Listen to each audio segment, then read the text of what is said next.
بسم اللہ الرحمن الرحیم۔ حضور اکرم صلی اللہ علیہ وآلہ وسلم شب معراج میں بیت المقدس کی طرف جاتے ہوئے مصر کے قریب ایک مقام سے گزرے تو انہیں نہایت ہی اعلیٰ اور زبردست خوشبو آنے لگی۔ آپ صلی اللہ علیہ وآلہ وسلم کے ساتھ حضرت جبرائیل علیہ السلام بھی تھے۔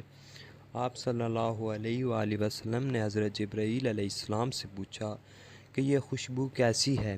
جواب ملا کہ فرعون کی بیٹی کی باندی مشاطہ اور اس کی اولاد کی قبر سے آ رہی ہے۔ پھر حضرت جبرائیل علیہ السلام نے اس کا قصہ بیان کیا کہ مشاطہ فرعون کی بیٹی کی خادمہ تھی اور وہ خفیہ طور پر اسلام لا چکی تھی۔ ایک دن فرعون کی لڑکی کو کنگھی کرتے ہوئے اس کے ہاتھ سے اتفاقاً کنگھی گر پڑی۔ وہ اٹھانے لگی تو اس کی زبان سے بے ساختہ بسم اللہ نکل گیا۔ اس پر شہزادی نے کہا کہ تو نے آج عجیب کلمہ بولا، رب تو میرے باپ فرعون ہی ہے، تو پھر تم نے یہ کس کا نام لیا ہے؟ اس نے جواب دیا، فرعون رب نہیں ہے بلکہ رب وہ اللہ تعالی ہے جو مجھے اور تجھے اور خود فرعون کو روزی دیتا ہے۔ شہزادی نے کہا، اچھا تو میرے باپ کے سوا کسی اور کو اپنا رب مانتی ہے؟ خادمہ نے جواب دیا، ہاں ہاں، میرا، تیرا اور تیرے باپ سب کا رب اللہ تعالی ہی ہے۔ شہزادی نے اپنے باپ کو یہ سب بتایا۔ فرعون نے اسے بلانے کا حکم دیا۔ خادمہ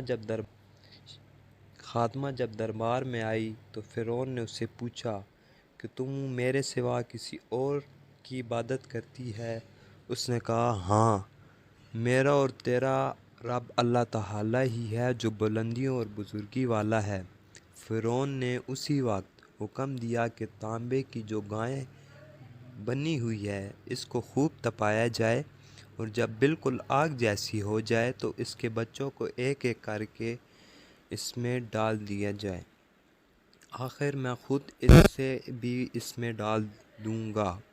چنانچہ وہ گرم کی گئی۔ جب آگ جیسی گرم ہو گئی تو حکم دیا گیا کہ اس کے بچوں کو ایک ایک کر کے اس میں ڈالنا شروع کر دیا جائے۔ اس نے کہا، بادشاہ ایک درخواست میری منظور کرو، یہ کہ میری اور میری ان بچوں کی ہڈیاں ایک ہی جگہ ڈال دینا۔ اس نے کہا، اچھا، تیرے کچھ حقوق ہمارے ذمہ ہیں اس لیے یہ منظور ہے۔ اس کی دونوں بچیاں اس کی آنکھوں کے سامنے اس میں ڈال دی گئی اور فوراً جل کر راکھ ہو گئے۔ پھر سب سے چھوٹے کی باری آئی جو ماں کی چھاتی سے لگا ہوا دودھ پی رہا تھا۔ فرعون کے سپاہیوں نے اسے گھسیٹا تو اس نیک بندی کی آنکھوں تلے اندھیرا چھا گیا۔